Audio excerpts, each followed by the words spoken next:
Hello everyone, இன்றைக்கி நம்ம vegetable biryani mutton biryani சுவையில் செய்ய போகிறோங்க. கண்டிப்பாக இந்த வீடியோ ஸ்கிப் பண்ணாமல் முழுசாக பாருங்கள். இதில் நான் உங்களுக்கு தேவைப்படுற ட்ரிக்ஸ் ஒரு 3-4 ட்ரிக்ஸ் சொல்லியிருக்கேன். கண்டிப்பாக அது உங்களுக்கு யூஸ்ஃபுல்லாக இருக்கும்னு நான் நினைக்கிறேன். வாங்க இப்போ பிரியாணி செய்ய ஆரம்பிச்சிடலாம். 50 கிராம் அளவுக்கு நெய் எடுத்துக்கலாம். அதாவது 3 டேபிள் ஸ்பூன் அளவுக்கு நெய் எடுத்திருக்கேன். அதே கப்பில் நான் ஒரு 3 டேபிள் ஸ்பூன் அளவுக்கு எண்ணெய் எடுத்திருக்கேன். அதனால் உங்களுக்கு நெய் கலரில் தெரியுது. இப்போ நல்லா எண்ணெய் காஞ்சி வரட்டும். இப்போ பார்த்திங்கன்னா நம்ம 2 பெரிய வெங்காயம் ஸ்லைஸாக கட் பண்ணி வச்சுருக்கோம். இது 100 கிராம் அளவுக்கு இருக்கும். இதுவும் சேர்த்து நல்லா வதக்கி எடுத்துக்கலாம், ஒரு 25% அளவுக்கு. இது நல்லா வதங்கி வர்றதுக்காக நம்ம இது கூடவே 1/2 டேபிள் ஸ்பூன் அளவுக்கு உப்பு சேர்த்துக்கலாம். இப்போ நம்ம ஒரு 25% அளவுக்கு வதக்கிட போகிறோம். இப்போ நமக்கு 25% அளவுக்கு வதங்கிடுச்சு. இப்போ ஒரு 3 பட்டை, 6 ஏலக்காய், ஒரு பிரியாணி இலை, 4 கிராம்பு சேர்த்து நம்ம ஒரு நட்சத்திர சோம்பு சேர்த்து நம்ம நல்லா ஒரு 75% அளவுக்கு நல்லா வதக்கி எடுத்துப்போம். மற்ற பிரியாணிஸ்லாம் பார்த்திங்கன்னா நம்ம இந்த ஸ்பைசஸ் முதல்ல சேர்த்துருவோம், அடுத்துக்கு தான் நம்ம வெங்காயமே சேர்ப்போம். ஆனால் வெஜ் பிரியாணிக்கு எப்போவுமே நீங்கள் வெங்காயம் ஒரு 25% அளவுக்கு வதக்கிட்டு அதுக்கப்புறம் தான் இந்த ஐட்டம்ஸ்லாம் சேர்க்கணும். அப்படி சேர்க்கும்போது உங்களுக்கு பிரியாணி கூடுதல் சுவையாக இருக்கும். கண்டிப்பாக நீங்களும் ட்ரை பண்ணி பாருங்கள்.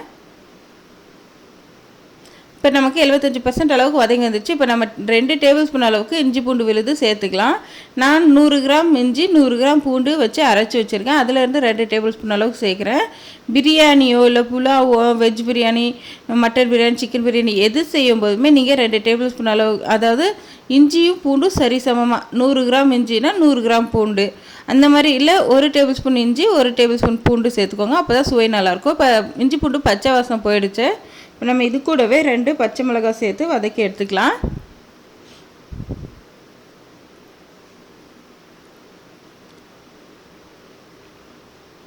இப்போ எல்லாம் நமக்கு நல்லா வதங்கி வந்துடுச்சு. இப்போ பார்த்திங்கன்னா நான் ஒரு 1/2 கப் அளவுக்கு, அதாவது 100 கிராம் அளவுக்கு பச்சை பட்டாணியை சேர்த்துருக்கேன். இன்றைக்கி நம்ம பார்த்திங்கன்னா 1/2 kg அளவுக்கு பிரியாணி செய்ய போகிறோம். 1/2 கிலோ அரிசி தான் எடுத்துருக்கேன். அதுக்கான அளவு தான் நான் சொல்லிகிட்ருக்கேன். அதே அளவுக்கு கேரட் சேர்த்துக்கலாம். நீங்கள் ஒரு சின்ன கப்பாக இருந்துச்சுன்னு வச்சுக்கோங்களேன், அதில் ஒவ்வொரு கப்பாக சேர்த்துக்கோங்க. நம்ம வீட்டில் சின்ன கப் இல்லை, அதனால் பெரிய கப்பில் பாதி சேர்த்துருக்கேன். அதே கப்பில் பீன்ஸ் ஒரு 1/2 கப் சேர்த்துக்கலாம். இந்த பச்சை பட்டாணி, கேரட், பீன்ஸ் 3மே சரிபாகமாக சேர்த்துக்கோங்க. இது பார்த்திங்கன்னா நமக்கு ஒரு 25% நல்லா வதங்கணும். அதுக்கு வதங்கினதுக்கப்புறம் நம்ம ஒரு 2 தக்காளி ஸ்லைஸாக கட் பண்ணி சேர்த்துக்கலாம். நான் பெரிய தக்காளி இருந்ததுனால 2 சேர்த்துருக்கேன். சின்ன தக்காளியாக இருந்தால் 3 சேர்த்துக்கோங்க.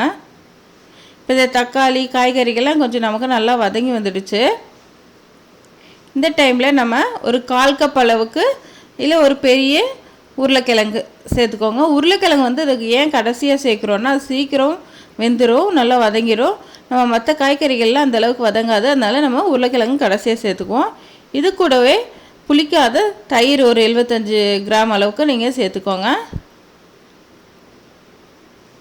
சேர்த்துட்டு இந்த தயிர் பேஸ்ட்லாம் நல்லா கரையிற வரைக்கும் நல்லா வதக்கி விட்டுக்கோங்க. பாருங்கள், இப்போ நமக்கு நல்லா வதங்கி வந்துச்சு. இந்த டைமில் ஒரு 1/4 டேபிள் ஸ்பூன் மஞ்சள்தூள்,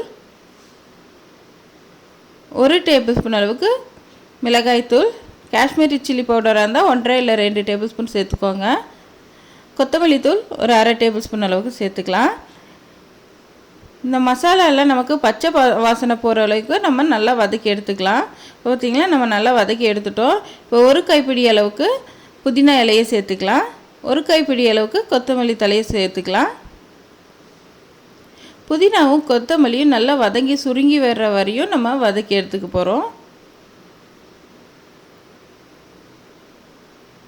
இப்போ பார்த்திங்கன்னா நமக்கு புதினா கொத்தமல்லி நல்லா சுருங்கி வந்துடுச்சு. இந்த டைமில் நம்ம இந்த பிரியாணிக்கு தேவையான உப்பை சேர்த்துக்கலாம். முதலையே ஏன் நம்ம சேர்க்கலாங்கன்னா, காய்கறியோடு நம்ம சேர்த்து வதக்கும்போது காய்கறியிலேயே எல்லா உப்பும் போய் அடங்கிடும். நம்ம கடைசியாக தான் இப்படி உப்பு சேர்க்கணும். இப்போ பார்த்திங்கன்னா உப்பு சேர்ந்து ஒரு 2லேருந்து 3 நிமிஷம் நம்ம பரட்டி விட்டுக்குவோம். ஓரத்தெல்லாம் உங்களுக்கு பார்த்தாவே தெரியும், நெய்யும் எண்ணெயும் பிரிய ஆரம்பிச்சிடுச்சு. இந்த டைமில் நம்ம இது கூடவே ஒரு 4 முந்திரி சேர்க்கும்போது நல்லா ரிச்னஸாகவும் ஃப்ளேவர் நல்லாயிருக்கும் உங்களுக்கு.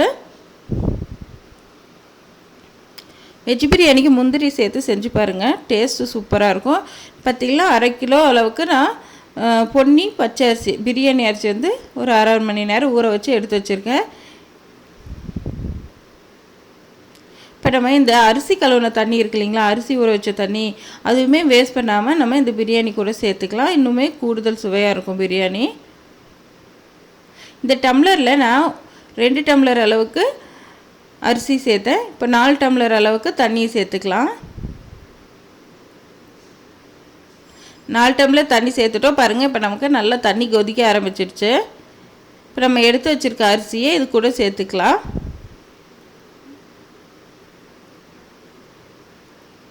சேர்த்துட்டு நீங்கள் நல்லா கலந்து விட்டுருங்க. கலந்து விட்டுட்டு ஒரே ஒரு டேபிள் ஸ்பூன் அளவுக்கு எலுமிச்சஞ்சாறு, அது பெரிய எலுமிச்சம்பழத்தில் 1/2 எலுமிச்சம்பழம் வச்சுக்கோங்க.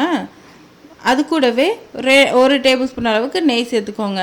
நெய் சேர்த்து செய்யும்போது கடைசியாக நீங்கள் நெய் சேர்க்கும் போது இந்த வாசனை, பிரியாணியோட வாசனை நல்லா கமகமன்னு வரும். அதே சமயத்தில் உங்களுக்கு டேஸ்ட்டும் நல்லாயிருக்கும். பிரியாணி செய்யும்போது ஒவ்வொரு பொருளுமே நம்ம பார்த்து பார்த்து செஞ்சால் மட்டுமே அது சுவையாக இருக்கும். நமக்கு ஏனோ தானோன்னு செஞ்சோம்னா நமக்கு கரெக்டான சுவை வராது. எல்லாம் கலந்து விட்டுட்டு நம்ம குக்கர் மூடியை மூடி ஒரு விசில் வந்து நம்ம ஹை ஃப்ளேம்லேயும் ஒரு விசில் லோ ஃப்ளேம்லேயும் வச்சு எடுத்துக்கலாம்.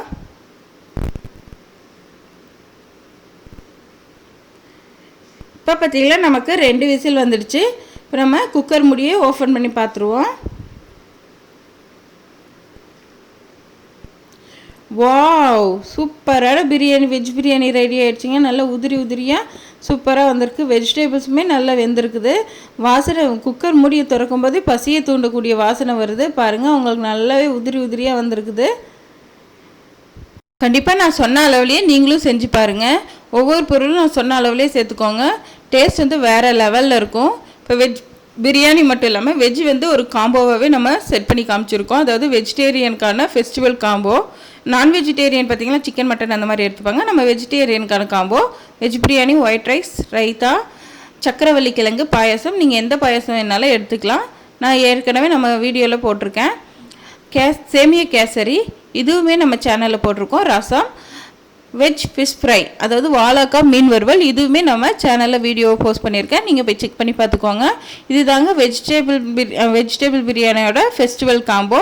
கண்டிப்பாக இந்த வீடியோ உங்களுக்கு பிடிச்சிருக்கோன்னு நான் நினைக்கிறேன். அப்படி பிடிச்சதுன்னா லைக் பட்டன் அழுத்தி விடுங்க, ஷேர் பண்ணி விடுங்க, கமெண்ட் பண்ணுங்கள், மறக்காமல் சப்ஸ்கிரைப் பண்ணிக்கோங்க. அப்படியே பக்கத்தில் இருக்க பெல் ஐக்கானை கிளிக் பண்ணிக்கோங்க. அப்போ தான் நான் அடுத்த போடுற வீடியோட நோட்டிஃபிகேஷன் உங்களுக்கு வரும்.